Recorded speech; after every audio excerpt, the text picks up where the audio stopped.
work environment. How has risk management changed with technology evolution?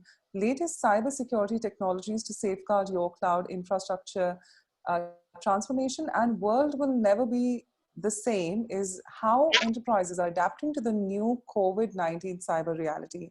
Well, ladies and gentlemen, for this, we've got our panelists. First up, Varun Srivastava, the head cyber threat intelligence Mubadala Group UAE. Well, a seasoned management executive having a significant leadership experience in advising C-suites of Fortune 500 companies, mentoring startups and SMEs, executing strategic turnarounds and driving exponential growth. Also, we'll be joined by Majid Al Chaudhry, the CISO Al Allied Insurance Group, Saudi Arabia. Well, Majid is is the first Saudi awarded as the best CISO in the world for 2018 finalist. He's also the first Saudi awarded as the Transformation Program Management. He's also the winner of the Arab CISO Award for 2020, and also he was awarded in COVID-19 Superheroes Tech Awards 2020. He's a certified Chief Information Security Officer and a certified Digital Business Transformation Officer. Also, we're joined by Mohammed Awsai, the Principal Technology Department, Arka Pita Group, Bahrain. Well, Mohammed Awsai is an expert in the fields of cybersecurity, IT management, IT infrastructure, architecture, IT operations, and IT services. And this entire panel discussion, ladies and gentlemen, is going to be moderated by Alina, the founding director, UNTA Youth Action Hub, Oman. Well, Miss Alina is a Scholastic Award winner, UK, and youngest member of the ELDP, UNTA, the Youth Oman, and she's a young and an emerging leader and a winner of the Middle East Women Award. Well, also, I'd like to tell to our delegates, if you may have any questions, if you could direct the same to our panelists via the Q&A tab. You could type it and I would be directing the same if time allows. Well, with this, I'd request our esteemed panelists to now kindly switch on their videos, and I'd leave it in the able hands of Alina to take it forward with her panel. Also, if I may request Majid to switch on his camera at the same time, and also if we could just solve it for Mohammed Al-Sai and get his video on. Thank you. Over to you. Good to see you all. Thank you. Thank you so much, Bhavna. It's wonderful to be here.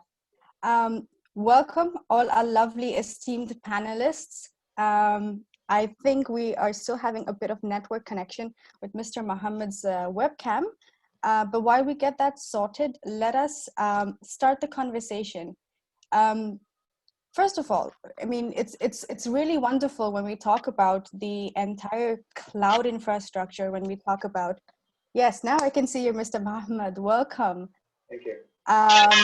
Wonderful to have you on board. So as I was saying, when we talk about the entire cloud infrastructure and we're talking about Internet of Things, let's start with a wonderful stat. When we talk about it, we are looking at almost 75 billion new devices to be introduced into the system by the year 2025. And that's not only you're talking about laptops or mobile phones or tablets, you're also looking at medical devices, you're talking about smart watches, you're talking about manufacturing equipment, automobiles, as well as home security systems. So digital is basically going to be integrated one way or the other in our life. There's no escaping to this. But what we're all here to talk about is how enterprises can protect their data in today's day and age. And I'd like to start the question with Mr. Majid. When it comes to cybersecurity, when you talk about it in general, and you talk about cloud technology, we always hear that there's some kind of a risk. When you're talking about some malware practice, or when you talk about machine learning or artificial intelligence, there's always some kind of risk. But is this a myth, or is it actually safe and we don't know about it? What is the truth behind it? Is it safe or is it not safe? It depends. Thank you very much for the nice introduction, all of you. And at first, thank you for Triscon itself and its sponsors overall. Going to the cloud and the discussion of cloud, even the managed service, outsourcing itself, it's a long discussion. We're trying to make it very short and grateful for others.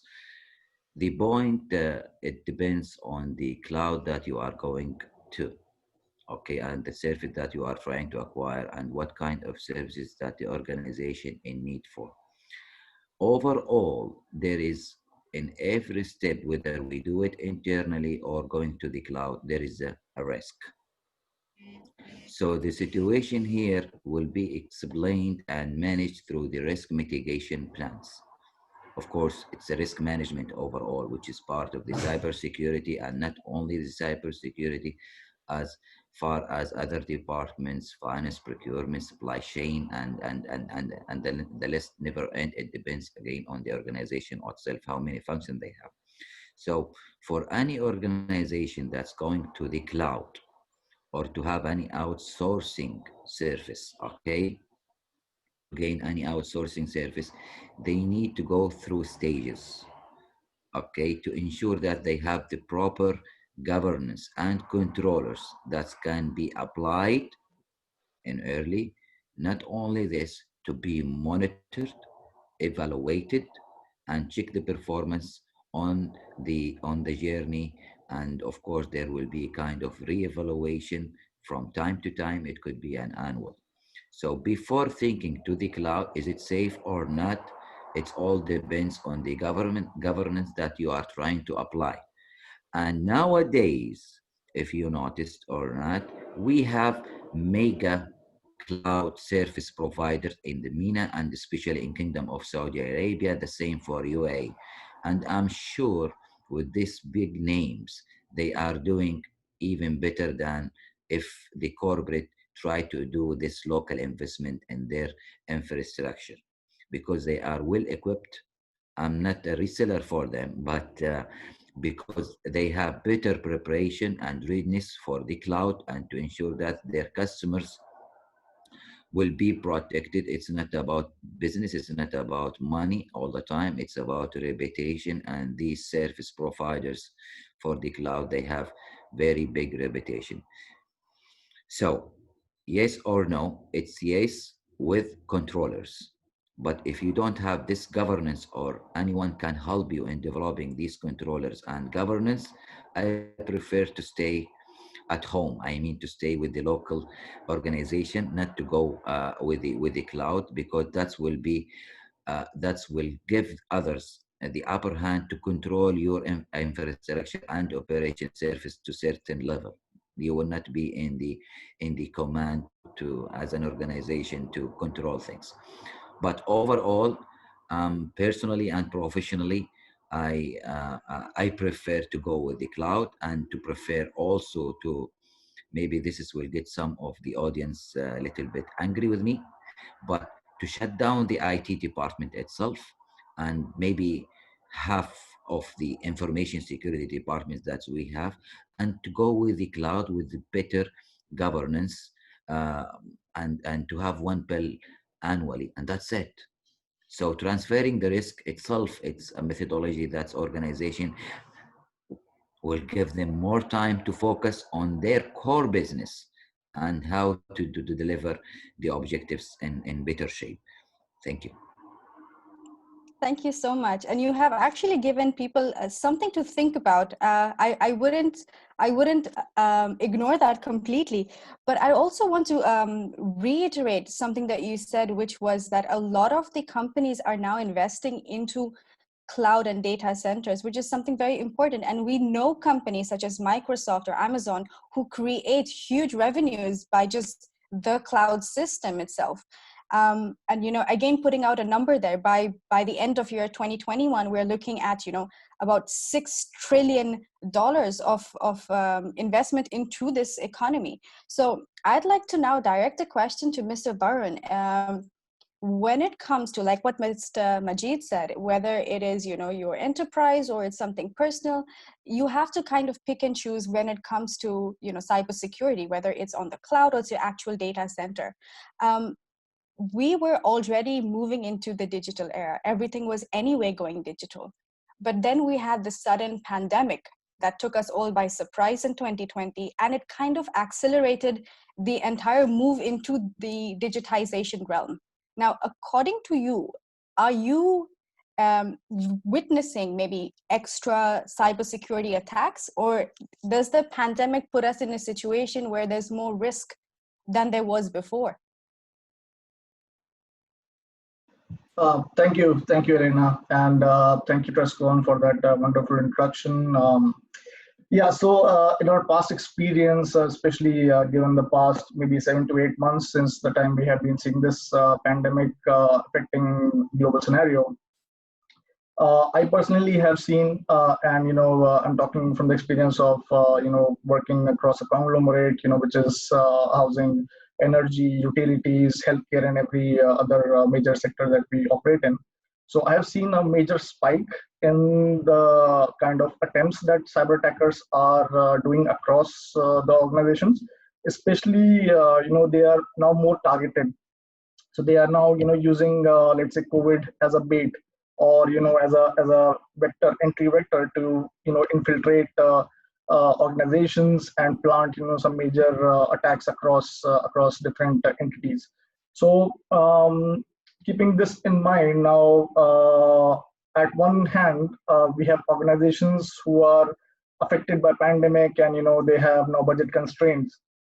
They have now, let's say cutbacks happening, and there's some kind of budgetary issues that are happening across the organizations across the globe. It is not really limited to a particular industry or particular sector. But on the other side, their data is also getting attacked rapidly, and with new technologies, new techniques that are coming in. For example, very recently, major APT, which is I think APT 33, which has now changed their modus operandi, and now utilizing phishing campaigns related to COVID in order to infiltrate organizations and making it more targeted. They take, like, for example, oil and gas company. They kind of that oil and gas company is like a major supplier across UAE. So when you get a mail, let's say from let's say a stakeholder in that gas company to your organization, then they might say that this is a valid supplier email, and they try to click it, and it goes into a complete different ball game altogether. So using that kind of bait, now this particular APT 33 has changed their modus operandi, and similar to them, a large number of APTs have changed their modus operandi, and using COVID as a major attack vector. So keeping these things in mind, now organizations on the other side, they have budgetary cut, and on the second side, they have new cyber attacks coming in. So now they have to balance, where they have to spend money and where they have to save money. So in a long-term perspective, organizations now are seeing value of, let's say, outsourcing a bit of their IT or physical infrastructure to cloud, so that it is managed by somebody who is having more secure controls in place. But on the other side, when they actually move this infrastructure to the cloud, they are kind of not really adept to the format that if you are having your data hosted in a cloud service provider, then what happens is they are only responsible for the outer layer. They are only responsible for let's say the PaaS or the IaaS services that you have taken from them, but actually the data, your customer data, your entire PIA data that you're sending to the cloud, you as customer are responsible for managing security for them.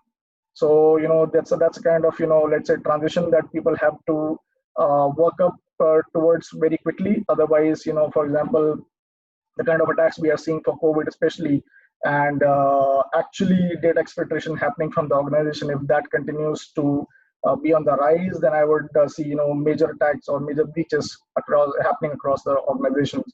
So on one hand, organizations are going for cloud migration with limited budget cuts, so they are giving some part or some outsourced part of their IT infrastructure to the cloud managed service provider.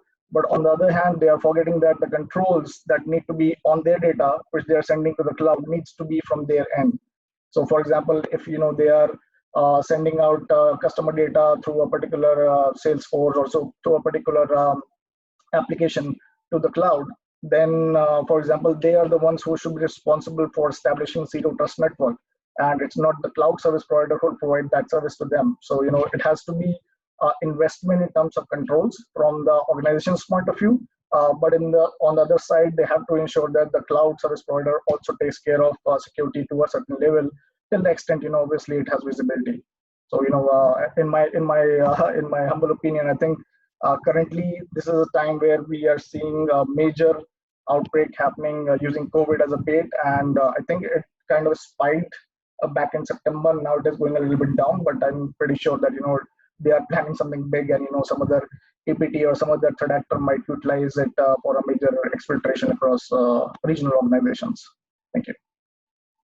Thank you so much. And I completely agree with what you said. And because this is also a time where we are looking at, cybersecurity policies being rewritten. We're looking at GDPR, which is General Data Protection Rights, also coming into the point where people are re-evaluating, reassessing the situation as where exactly do we look at in terms of data security, cybersecurity protection, and everything today is data. I'd like to get Mr. Mohammed on this. Mr. Mohammed, according to you, for example, we did have Mr. Varun and Mr. Majid talk about, cybersecurity risks increasing due to the COVID-19 phase. According to you, we know for a fact that digital anything has to be at core of businesses, whether it's your working systems, whether it's your clientele, whether it's even personalized. We're now on Zoom, digital, here we go again. So digital is here to stay. According to you, what are the things that we have to keep in mind, especially in this COVID-19 phase with all the cybersecurity attacks taking place? To start off, we have seen many organizations, especially with the COVID, have taken, a quick move to the cloud. And some of them have neglected some of the security aspects of moving to the cloud. Maybe even not understanding what kind of controls they want.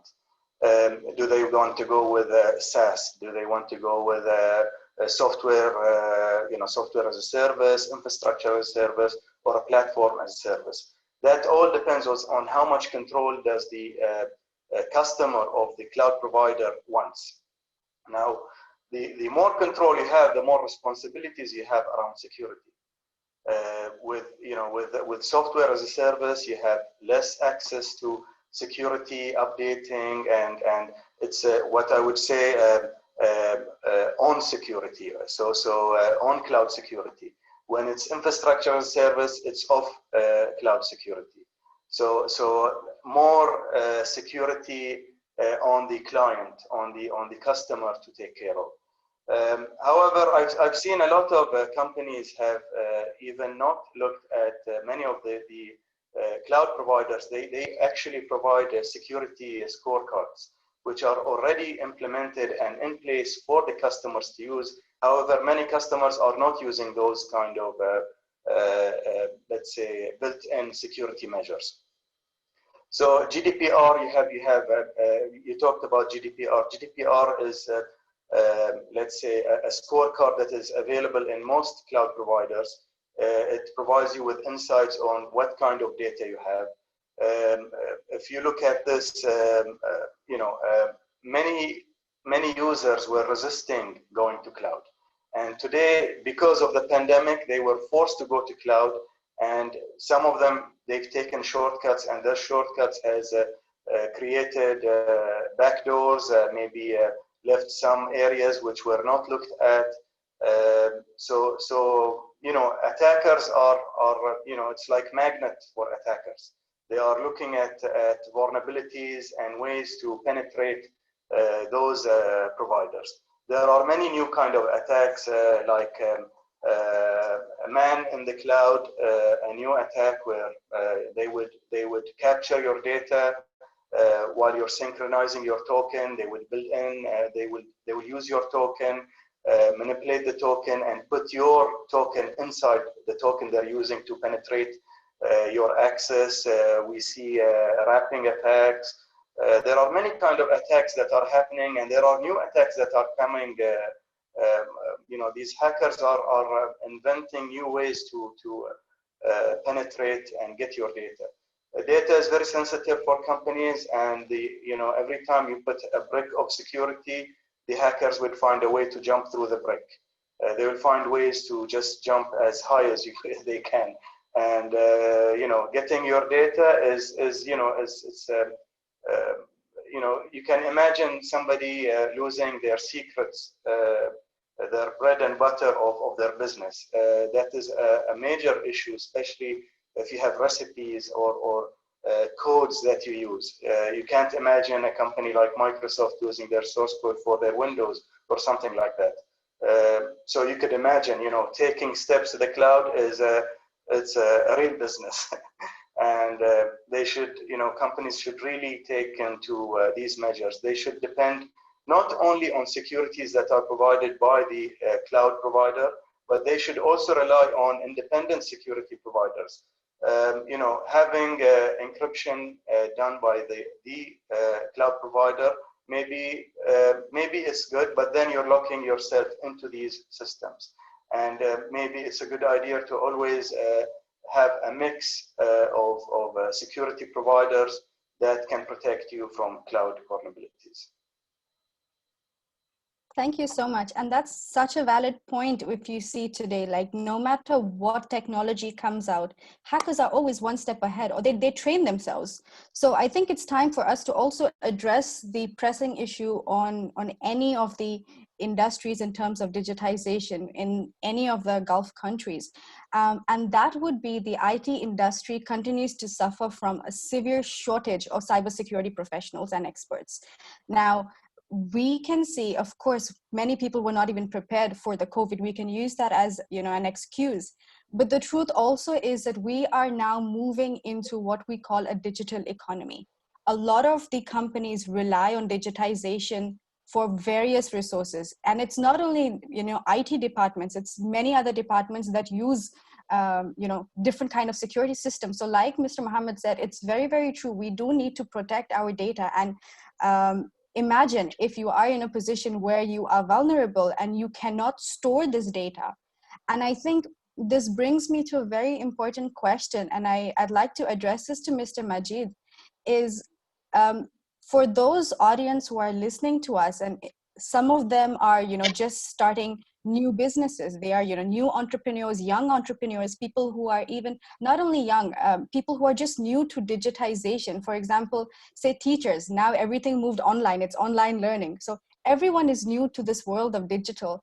What would you say are the modern ways to protect your organization or yourself individually from cloud or your physical data centers? Okay, this is very important topic. I think this is where all organizations need high-level guidelines, what to do, when to do it, and how to do it. So if you allow me, uh, already, Alhamdulillah, thanks to that, we have here in Saudi Arabia, Kingdom of Saudi Arabia, like other areas to other countries. But here in Saudi Arabia, we have local regulators who's looking after this and supporting the industries, different industries, finance, capital, insurance, and overall under the supervision of NCA and SAMA.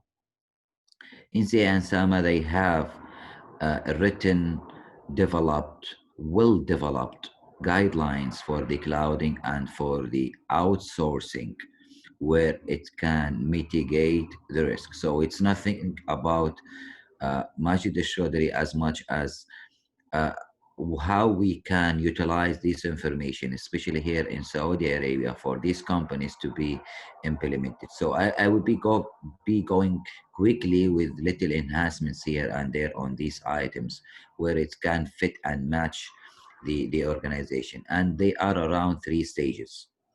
If we think about the first stage, it's about the engagement itself. So if we think about the outsourcing or cloud engagement with any service provider, bring your pen and write. We need to have an NDA, non-disclosure agreement, to be signed between the two parties.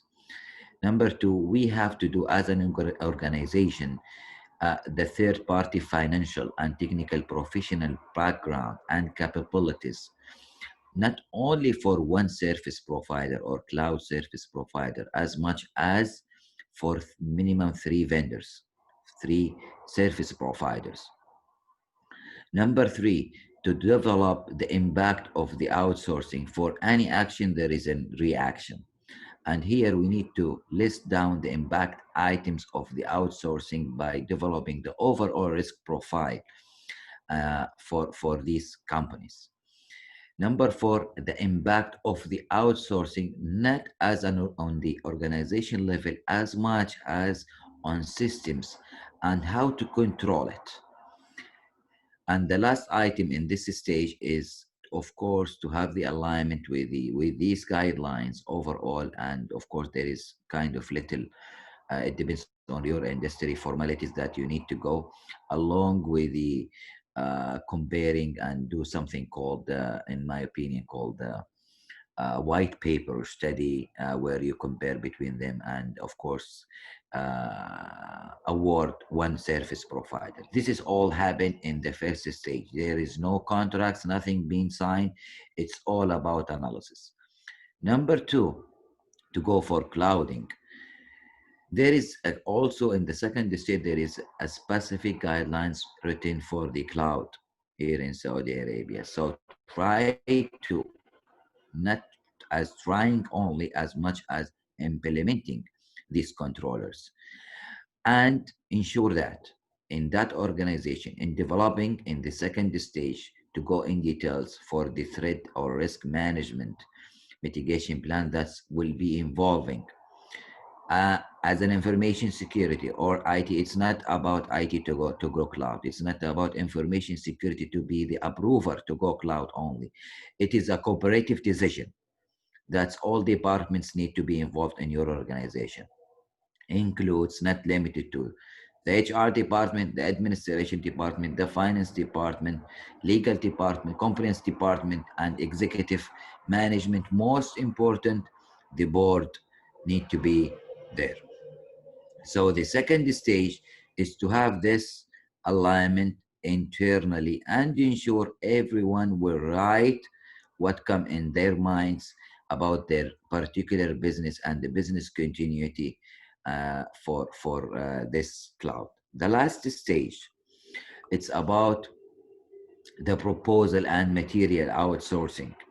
There is, if you are working in finance or capital insurance, of course there is certain critical organization, you need to go back to your local regulator and ensure that you have no objection letters from them, because they will not only support you as much as provide you with the information, not to bring troubles to you. I mean, if there is, for example, a bad service provider, it's always happen.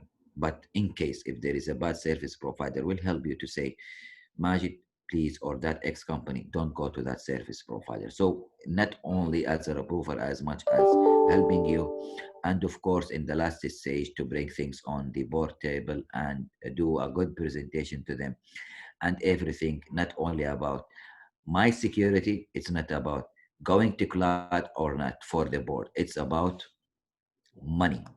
It's about business growth.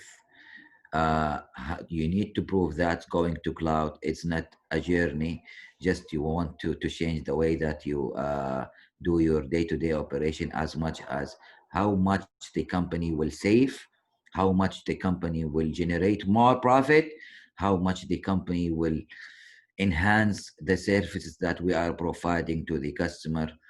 And of course, lately, you need the luck big time. So best of luck. Thank you. Thank you so much. That was an absolute fantastic outline for anybody who is looking into, especially new startups, because as you know, we are now also seeing a very big trend of entrepreneurship where, you know, students maybe finishing college are trying to start their own businesses. Corporates are trying to, you know, get a grip of what digital transformation is all about. And that was absolutely fantastic for anybody on the inside, whether you're a corporate or an organization, anybody who's starting new, to have a look at what it is, starting right from your NDAs to, do you really need it, or is it even pocket friendly?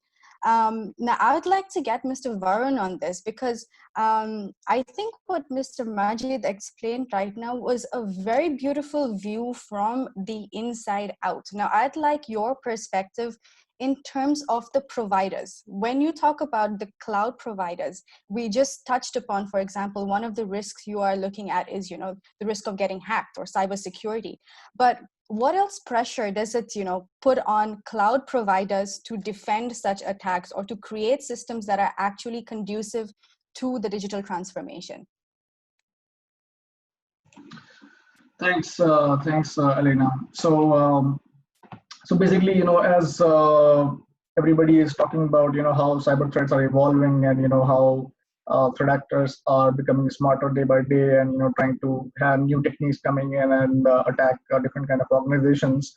At the same time, there is a lot of innovation happening from cloud service providers, from cybersecurity companies who are working in collaboration with them, and trying to outpace, if I may say, the threat actors that are actually working way ahead of time and trying to always be one step ahead.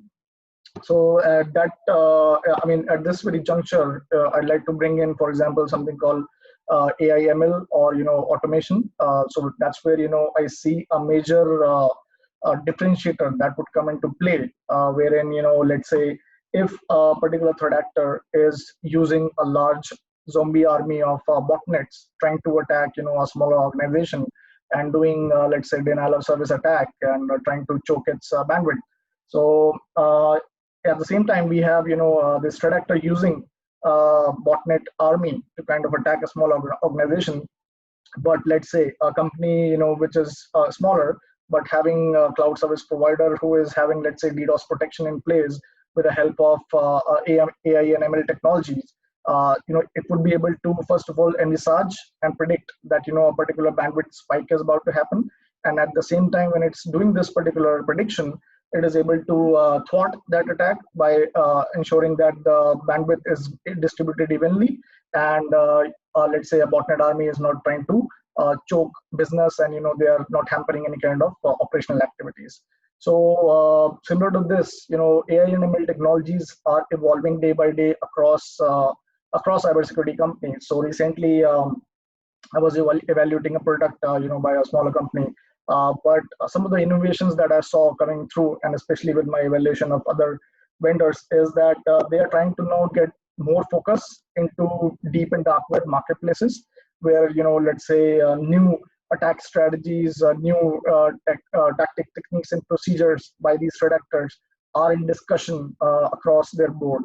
So now what happens is, let's say if we have a particular tool which could not only skim what is there on the surface web, but could also identify chatter that is happening by threat actors in deep and dark web.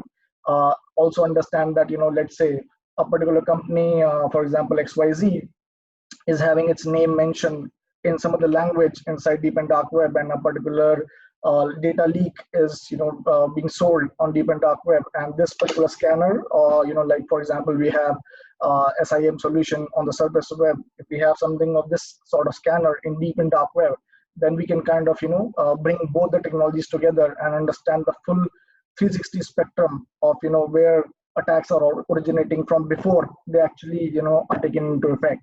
So for example, when the chatter is happening for this XYZ company for let's say data say leak or a POC exploit that is being sold in deep and dark web, so at this moment it is currently in transactional stage.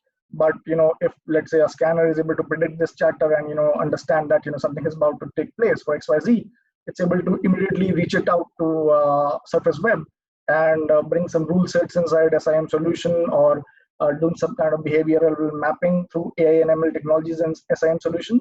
And before this POC targets this XYZ, it's able to bring in countermeasures and ensure that this attack doesn't happen. So in these small ways, I'm seeing that a lot of innovation is happening for organizations to ensure that they kind of first of all do not only reactive but proactive measures before things are about to happen. They have some idea that where it is going on, and then they take action on that regard. Another major point that I'd like to bring forth is these cybersecurity providers as well as cloud security providers. Now they are kind of working in tandem very closely, so that when a user gets onboarded onto cloud system, user is not only getting a one-side view of a cloud service provider providing only governance-based control, providing only policy-based control, but they are also having these cybersecurity providers giving them multi-layered solutions which are very customized and very adept to what a cloud service is onboarding this customer for. So that's where let's say multi-tenancy comes into play. A multi-tenancy concept would ensure first of all cloud service providers to provide services which are totally segregated for each and every asset that they onboard. And at the same time, cloud cybersecurity providers can use the multi-tenancy feature to ensure that they provide customized security solutions for each and every tenant inside the cloud service providers complete ecosystem. Because one of the major issues that customers face, it's kind of a lacuna, or kind of they feel that if this happens, if we go to cloud, then this thing will happen. So one of the prime concern for them is data privacy. So especially for European region. So if let's say cloud service provider and cybersecurity provider adhere to the concept of multi-tenancy, and both of them provide cybersecurity controls, let's say from governance by cloud service provider and from security controls by cybersecurity vendor, then they get a win-win situation for the user, and in turn user would be well prepared before they actually onboard their assets inside the cloud environment, that they are already prepared to lead a very secure way of ensuring that their customer data is protected. So that's my 2-bit in this regard. Thank you. Thank you so much. By the sounds of it, I can see a huge opportunity in terms of at least predictive technology moving forward, in terms of small things. And I will speak from very individualistic experiences, such as when hackers, for example, they try to steal user logins, or you have credit card credentials that are also seen, or you get the once in a blue moon message that you have won so and so dollars on your phone, please contact this number. So these are very familiar means by which hackers try to infiltrate the system to gain access of private databases. Now this could be a person's database, it could be a company's entire database. You would just never know. But we are looking at, and if all of you agree with it, we are looking at an entire shift where traditional security tools would be now replaced somehow or the other by artificial intelligence. What is your take on that, Mr. Mohammed? Would you say, for example, artificial intelligence, I mean, take for example, even social media. Social media algorithms change every single day, and you have a very difficult time. And you have big businesses relying on, say, social media presence, without which, you cannot really generate revenue. There's no marketing, your product is not out, your services cannot be communicated to the end user. There is a big shift in what is happening. So are we looking at traditional tools being replaced by AI now? Is that the direction we're going in? Yeah, so one of the things that I can say is that yes, there are many technologies today that have integrated AI and machine learning algorithms and technologies and integrations, and it's still AI and machine learning still does require some kind of human interaction. It's not completely independent, but there are many companies that, especially security companies, that have started, because hackers have started using AI and machine learning to attack, and and that's where I can say the people factor is a very important part. Awareness has to be updated. Users should if company does awareness every year, they should revise their awareness sessions with new questions and new information about cloud and cloud security and the kind of attacks that surround the cloud, and the risks that come with the cloud. Having your first line defense, I would say the people aware of these kind of securities, then yes, you would have a better protection. So when you move to AI and machine learning, you have, especially today, there are many vendors that do provide ways to update, let's say, IP blacklisting, malicious websites, even phishing emails, and these kind of spear phishing attacks are being monitored and blocked using AI and machine learning. Even awareness today is conducted using machine learning, where a system that would kind of interact in an intelligent way with the users, trying to fish information and try to get confidential information with these AIs. So yes, AI is a big thing, and it is here to stay for. I think it's going to be the new employee in your IT department, and you today you have a lot of integrations. You have many companies depend on APIs and integrations with APIs, and these integrations, many of them are sometimes hosted on the cloud. Fintech is many of those fintech technologies are hosted on the cloud with open banking and things like this, where companies integrate with APIs with other banks and other organizations. So I think, as I said earlier, awareness is your number one thing that you should make sure that your users are aware of, and looking at independent security providers that can protect you in your your cloud environment is very important. Your encryption keys, your security, your access control systems. You should always have a mix and a good blend of vendors and providers that will protect you and will become your partners in protecting your data. Thank you. Thank you so much. I absolutely agree with that, because whether people agree or not, it's the same technology that has enabled us to modernize and computerize our world today is the same technology that is also going to be put at risk. So it is important to have your infrastructure, ad base, secure, whatever way possible. And now we're looking at, for example, the ICT field branching out into things like transportation systems. We're looking at water treatment facilities that are, automatic irrigations. So any type of investment that is done into the digital realm comes with a major set of, vulnerable actions that are, whether you like it or not, moving forward, a part of the package.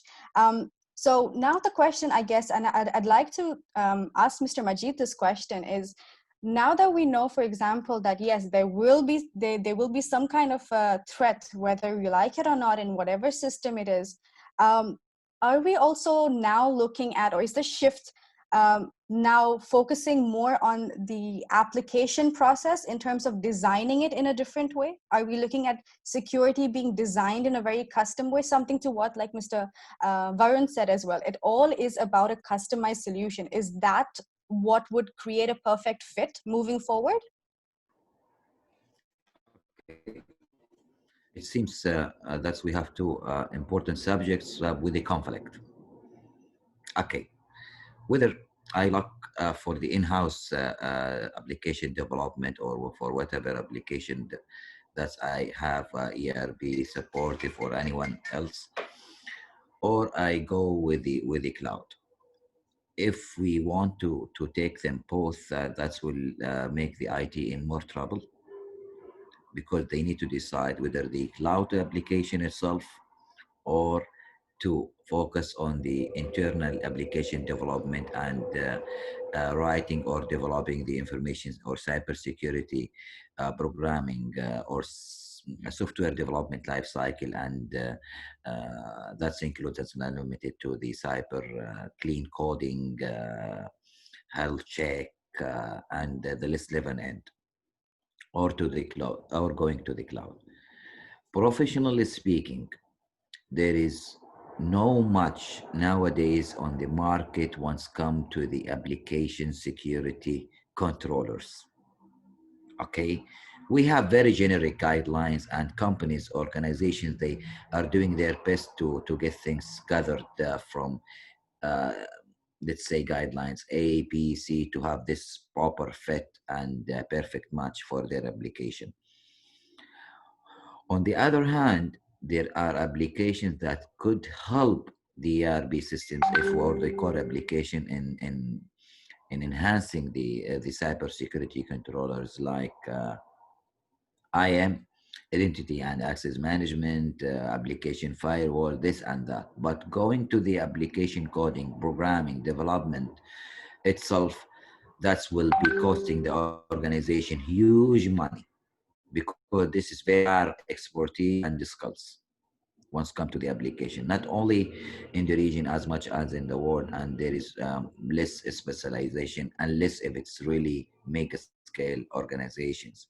So the best way, we are going back to the stage one, where we need to transfer the risk, and organization needs to look from digital business transformation, not only for the business as much as considering the IT, the application, the infrastructure, the operation, the information security, the firewall, the antivirus, everything as part of going to the cloud.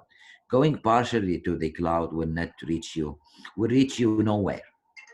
Okay, but if you go to the full cloud and in stages, for example, non-critical application, then half critical, then the most critical application during 1 year. I'm just giving you an examples here, okay, not to follow my this guidelines, but general examples.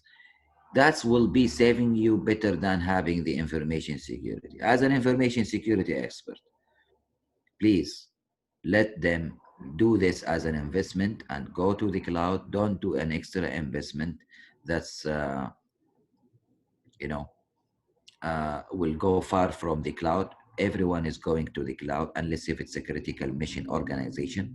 You need to be in-house. Don't go for cloud at that time. Keep your data center up and running. But 90% and more, they are non-critical organization, and they can go to the cloud, transfer the link, and let them, with all respect, whether you have the experts or not, let the service provider. Personally, I don't have cloud service provider itself, myself. Okay, I'm not an investor, but this is the way. This is where the world is going. This is why we need to do this digital business transformation. But do we have to have a software development lifecycle in cybersecurity, code, clean coding, health check for the application? Yes, but let someone else do it for you. Thank you.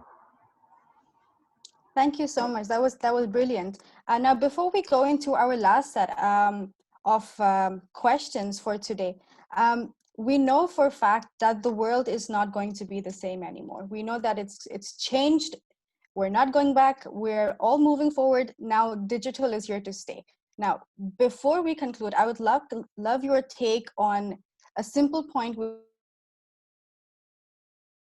which is how can enterprises and young people adapt to this new post-COVID cyber reality? What should, say, an enterprise who's already functioning and somebody who's entering into the system think about? And this can be something, in the field of, say, online learning. It could be healthcare system, banking, social innovation projects as well, that we can see, that are taking place every single day, where youngsters like myself, we love developing applications nowadays. Coding, as Mr. Majid said, is something that is picking up at very, very rapid pace. So what exactly should we keep in mind moving forward for enterprises and young people in the COVID cyber reality? Varun, let's start with you. Thanks, Alina. So I think that's a very pertinent point that each and everyone in terms of our enterprises, in terms of small groups, in terms of organizations are taking care of. So, for example, a lot of companies I'm seeing right now, they are inviting new graduates or inviting people who are finishing their colleges to come inside the environment of the enterprises and learn the basic practices that enterprises are doing in terms of the policy, procedure, and technology that they have in place. So that this new breed of professionals who will be joining these organizations, they have a hang of actual scenario, what is out there, rather than actually seeing something theoretical. Because one thing that is constant in technology world is change. So we are extremely rapidly changing, and for example, a 4-year college degree is not going to teach you what is up for you in the coming time. So cyber, for example, I've seen a huge shift in the past maybe 2 or 3 years. The kind of leap that I've seen in 2 to 3 years hasn't been there in last 10 years. So you can see how exponentially those changes are occurring. So if you're not keeping abreast with these changes and not seeing practically what is out there as professionals, as young professionals, I think it will be a showstopper for you. So that's where I see that graduates, somebody who is finishing college, they should try to get more exposure out there from the corporates and see that what is practically happening, and take a learning from that. Plus you have a lot of e-learning courses, especially in the post-COVID world, where you're seeing now that classroom teaching is over. You won't be having a physical interaction with your mentor or teacher, so you have to make the best of the e-courses and the e-learning that you have. So there you'll have some bit of the theoretical knowledge, but then you apply that with the practical information that you can get from the enterprises you can interact with, and combine them together and bring your own learning curve.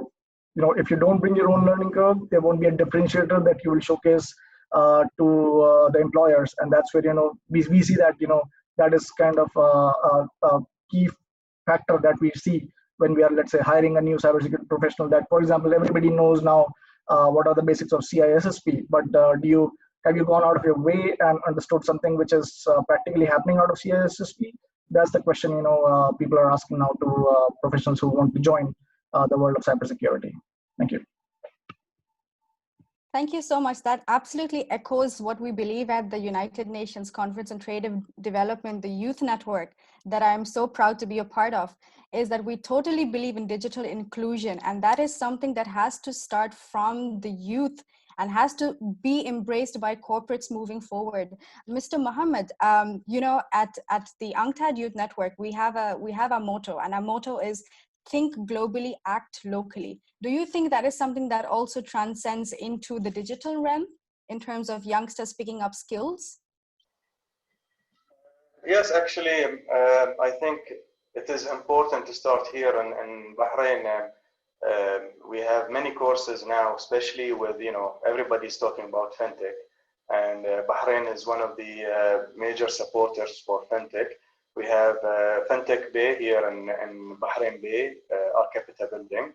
And we have, I can talk about two of my colleagues who have recently also graduated from a fintech program with a US university through BIBF, a well-known institute for financial sector.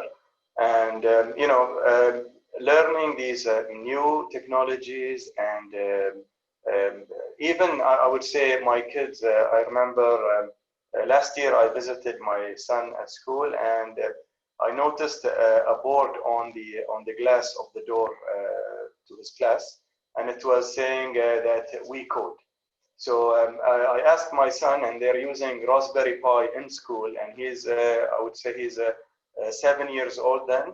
And they were giving him some kind of coding using graphical interface that he can drag and drop blocks of coding. So you can see, the young generation is already, whether we like it or not, people are dragged into smart things and coding and understanding technology. I think even if we look at our parents are all using iPhones and Androids. And they come to you every time, especially if you're in IT, they would always, you're their help desk hotline. They would call you and say, oh, this doesn't work. Can you move my phone to the latest iPhone or whatever? So, I think every company should take the initiative of improving the skills of their employees, sponsoring, events, and even students And here, and where I work, we have trainees every year. In IT, we teach them. They take around, going to infrastructure, security, application. We had, we showed them how to use AI and, basic coding with machine learning and chatbots, robotics. These are the new things that people need to understand. And, security is not only for the organizations, it's also about personal security. Today, your life is digital. Your information is digital. Your picture is everywhere. Your information, you're on LinkedIn, you're on Facebook. And, people like this have access to your data. They can, use, even AI and things like this to use this data and, impersonate you on the internet. So it is a big deal, and it is important that everybody should be aware of their security and the security of the organization they work for. Thank you so much, mashallah. There's a lot to look forward moving into the entire digital inclusion realm. Thank you so much, dear panelists. I think this has been such a fruitful conversation. It's been an absolute pleasure talking to all three of you. And I'm sure our audience has benefited a lot in terms of corporates, people who are starting businesses, as well as young budding digital techies. Bhavna, it's on to you. Thank you, Alina. Firstly, thank you so much for moderating the entire panel. Thank you so much, Majid, Varun, and Mohammad Al-Sai for imparting your knowledge in the incredible panel discussion. We couldn't have asked for a better panel discussion towards the very end. So ladies and gentlemen, with this, I'd just first like to thank our panelists for joining us once again. And since we're in short of time, we'll be moving on to our final session in just about the next 1 minute. But meanwhile, I'd first again like to thank Alina, Majid, Varun, and Mohammad Al-Sai for joining us. Thank you so much. Thank you so much. It's been a pleasure. Thank you. Thank you.